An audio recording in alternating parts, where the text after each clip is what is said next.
और जब चतुर्युगी के अंत में जब जब श्रुतियां समय के फेर से नष्ट हो जाती हैं, समाप्त हो जाती हैं, तो सप्तऋषि क्या करते हैं? उनका साक्षात्कार करते हैं, उनका अध्ययन करते हैं, और उन सबका अध्ययन करने से ही सनातन धर्म की रक्षा होती है।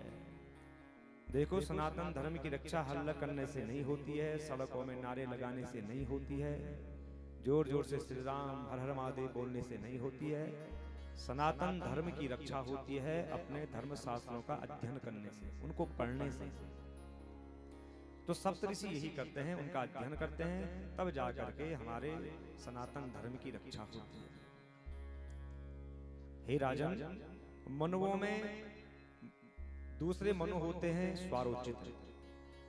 उस समय वेदशिरा ऋषि की पत्नी है तुसिता, उनके गर्भ से भगवान ने अवतार ग्रहण किया, जिसमें भगवान का नाम विभु होता है।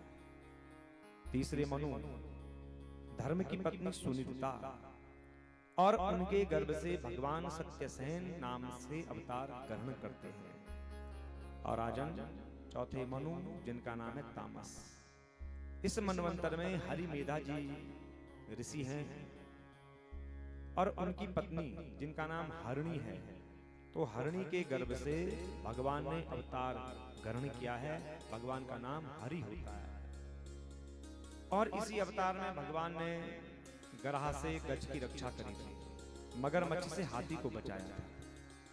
जब महाराज परीक्षित ने सुना कि भगवान को हाथी की रक्षा के लिए आना पड़ा, तो बड़े प्रेम से पूछते हैं, बादायण एतत्ते श्रोतुमिच्छामहे वयम् हरि यथा गजपतेन्द्राग्रस्तममुच। तेज है, बहुत कम करो इसको। मुनिवर, मैं आपसे ये जानना चाहता हूं कि भगवान को क्या आवश्यकता पड़ी एक हाथी को बचाने की? क्यों आए प्रभु? ये बड़ी शंका आपने मेरे मन में डाल दी। तो श्री सुखदेव जी कहते हैं, राजन, हम आपको बताते हैं कि भगवान को हाथी की रक्षा के लिए क्यों आना पड़ा। आसीत् गिरिवरो राजस्त्रिकूटा इति विश्रुता क्षीरोदयनावृता श्रीमान योजना युतमुच्यता। क्षीर सागर, हे राजन, क्षीर सागर में एक त्रिकूट नामक पर्वत था, सुंदर। वहां हर समय वर्षा होती थी, मेघ घिरा रहता था, और उसी पर्वत के सन्निकट महात्मा वरुण का उद्यान था, जहां बड़े बड़े वृक्ष थे, फलदार थे, पुष्पदार थे। और उसी उद्यान से कुछ थोड़ी दूर पर एक हाथी का समूह रहता था। एक दिन हाथी हथनियों के साथ, बच्चों के साथ मार्ग में जा रहा था, और उद्यान के सारे वृक्षों को कुचल डालता है। इसको बड़ी प्यास लगती है, और पानी पीने के लिए जाता है सरोवर में।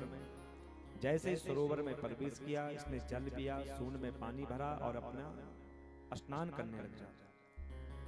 स्वयं पानी पिया, स्वयं स्नान किया, और फिर सूंड में पानी भर के जितनी भी हथनियां हैं उनके ऊपर पानी फेंक रहा है, उन्मत्त हो रहा है, खेल रहा है उनके साथ। उसे बड़ा आनंद आ रहा है उनके ऊपर पानी छोड़ने में। ये भूल गया है कि मृत्यु मेरे सिर पर मंडरा रही है, उन्मत्त हो रहा है, बड़ा आनंद ले रहा है। भगवान की माया से ये मोहित हो रहा था, उन्मत्त हो रहा था। इस बेचारे को इतना भी पता नहीं है कि मृत्यु सन्निकट है, और उसी समय प्रारब्ध की प्रेरणा से एक बलवान गराह ने हाथी के पांव को पकड़ लिया। मगरमच्छ ने पांव पकड़ा हाथी का, बहुत चेष्टा करी छुड़ाने की, पर नहीं छुड़ा पाया अपने आप को। यहाँ बहुत चेष्टा करता है, हथनियों से कहता है कि मुझे बचाओ, बहुत पीड़ा हो रही है। हथनियों ने कहा, हम नहीं बचा पाएंगे आपको, हमारी इतनी सामर्थ्य नहीं है। बच्चों से कहा, तुम तो बचाओ, कहा हम भी नहीं बचा पाएंगे आप। ये संसार है, यहाँ साथ तभी तक है जब तक हम अपने सगे संबंधियों की इच्छाओं को पूरी करते हैं, और जहां उनका हमने मान सम्मान करना बंद कर दिया, उनकी इच्छाओं को पूरा करना बंद कर दिया, वहां फिर वो रिश्ते भी तोड़ देते हैं। हथनियों ने कहा कि हम कुछ नहीं कर सकती, बच्चों ने कहा हम भी कुछ नहीं कर सकते हैं। स्थिर पड़ गया हाथी का शरीर। 1000 वर्ष तक युद्ध चल रहा है हाथी और मगरमच्छ का। जल में खींच रहा है, शरीर स्थिर पड़ गया है, अपने को छुड़ाने में असमर्थ हो गया है। अब हाथी ने देखा कि अब तो मेरे समूह वाले भी मेरी रक्षा नहीं कर रहे हैं। अब हाथी को अपने सगे संबंधी, इष्ट मित्र किसी पर भी विश्वास नहीं है और विचार करता है कि लगता है कि मैं विधाता की फांसी में फंस रहा हूं। विधाता की फांसी में फंस करके मैं आतुर हो रहा हूं और अब मैं संसार को नहीं, अब मैं संसार बनाने वाले की शरण में जाऊंगा। अगर मेरी रक्षा कर सकते हैं तो भगवान ही कर सकते हैं। तो अब हाथी भगवान को बुला रहा है, पहले संसार को बुलाया। हम भी तो यही करते हैं, हम अपना दुख संसार को बताते हैं, कोई फायदा नहीं है बता करके। अगर पहले ही हम अपना दुख भगवान को बताएं तो भगवान हमारी रक्षा अवश्य करेंगे। तो अब हाथी भगवान को बुला रहा है। ओम नमो भगवते तस्मै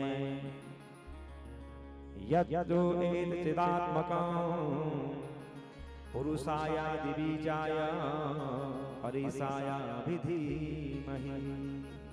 बड़े प्रेम से कह रहा है, जो जगत के मूल कारण है, जो सबके हृदय में विराजमान है और समस्त जगत के स्वामी हैं, उन भगवान को मैं प्रणाम करता हूँ।